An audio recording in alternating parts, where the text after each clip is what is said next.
Hello students, IIT brain में आप सभी का स्वागत। आज हम जिस टॉपिक पर डिस्कस करेंगे उसका नाम है conductors, insulators and semiconductors. Conductors, insulators and semiconductors. तो मटेरियल का ये क्लासिफिकेशन जो आपके सामने है, यानी जितने भी नेचर में मटेरियल हैं उन्हें तीन क्लास में हम डिफाइन करने की कोशिश कर रहे हैं, कंडक्टर्स, इंसुलेटर्स एंड सेमीकंडक्टर्स। तो क्या है ये क्लासिफिकेशन और किस बेस पर मटेरियल को किसी एक कैटेगरी में डिफाइन किया जाएगा, वो जानने से पहले एक छोटे सा एक्सपेरिमेंट पे आते हैं। मान लेते हैं ये एक न्यूट्रल बॉल है या न्यूट्रल मटेरियल बॉल, जो पिथ बॉल मान लीजिए, माना ये एक न्यूट्रल पिथ बॉल है और ये एक दूसरी बॉल है जो कि नेगेटिवली चार्ज्ड है, नेगेटिवली चार्ज बॉल।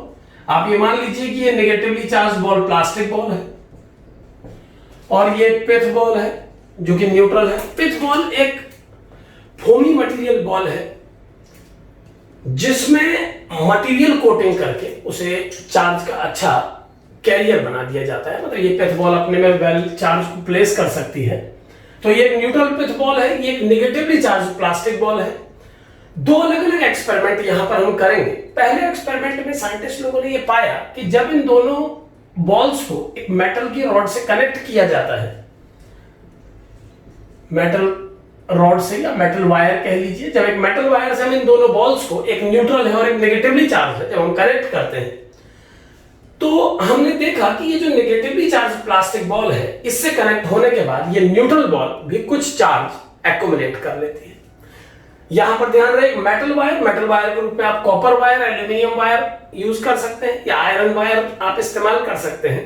तो जब इस वायर से इन दोनों बॉल्स को कनेक्ट किया गया तो हमने देखा कि इस नेगेटिवली चार्ज प्लास्टिक बॉल से कनेक्ट होने के कारण इस न्यूट्रल बॉल में कुछ चार्ज एक्युमुलेट हो गया, इस पर कुछ चार्ज पहुंचा। इसी जैसे दूसरे एक्सपेरिमेंट में एक न्यूट्रल पिथ बॉल को जब नेगेटिवली चार्ज प्लास्टिक बॉल से कनेक्ट किया गया, लेकिन इस बार एक मेटल वायर से नहीं, एक रबर कॉर्ड से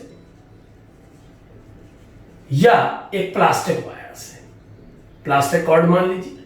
तो जब एक रबर कॉर्ड या प्लास्टिक कॉर्ड से इन दोनों न्यूट्रल और नेगेटिवली चार्ज बॉल्स को कनेक्ट किया गया तो यह पाया गया कि किसी प्रकार का चार्ज इस न्यूट्रल बॉल तक नहीं पहुंचता है। तो मटेरियल के दोनों बिहेवियर्स जब सामने आए, दोनों बिहेवियर का मतलब है जब आपने एक मेटल वायर से कनेक्ट किया इन दोनों न्यूट्रल और नेगेटिवली चार्ज बॉल्स को, तो आपने देखा कि कुछ चार्ज इस नेगेटिवली चार्ज बॉल से इस न्यूट्रल बॉल तक ट्रेवल करके इस न्यूट्रल बॉल को नेगेटिवली चार्ज कर देता है। लेकिन दूसरे एक्सपेरिमेंट में जब इन्हें एक प्लास्टिक कॉर्ड से आपस में कनेक्ट किया गया तो हमने पाया कि ये न्यूट्रल पिथ बॉल न्यूट्रल ही बनी रहती है। तो ये दोनों एक्सपेरिमेंट में मटेरियल्स के दो बिहेवियर सामने आए और उस आधार पर फिर मटेरियल्स को डिफरेंट कैटेगरी में डिवाइड किया गया। जो पहली कैटेगरी हमने यहां पर बोर्ड में लिखी हुई है, कंडक्टर्स। तो कंडक्टर्स वो मटेरियल हैं या वो सबस्टेंसेस कंडक्टर्स कहलाते हैं जो इलेक्ट्रिसिटी को यानी कि चार्ज को एक पॉइंट से दूसरे पॉइंट तक ट्रेवल करा सकते हैं।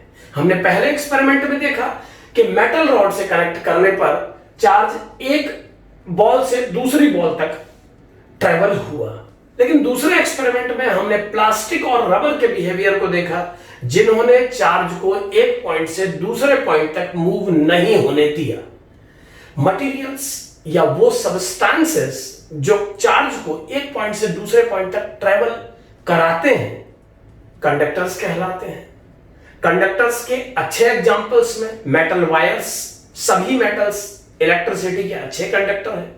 वहीं दूसरी ओर वो सबस्टेंसेस जो चार्ज को मूवमेंट नहीं देते हैं, यानी जिनके थ्रू चार्ज एक पॉइंट से दूसरे पॉइंट तक ट्रेवल नहीं कर सकता है, इंसुलेटर्स कहलाते हैं।